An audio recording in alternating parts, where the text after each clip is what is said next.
Hi people, so today I have a remote for a Subaru XV. This one is also found on Subaru Outback.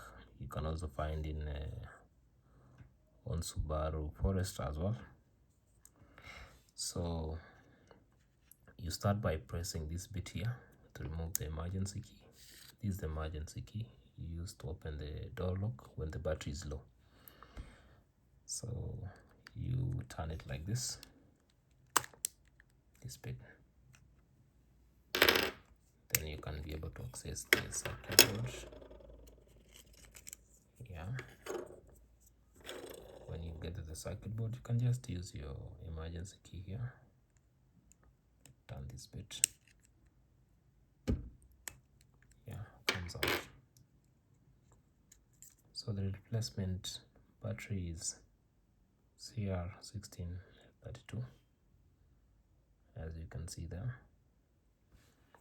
So I replace with another CR1632. So the way you boot it, you insert it like this, then you press the,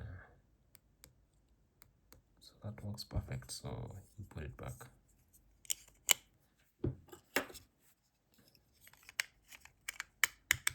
And we are good.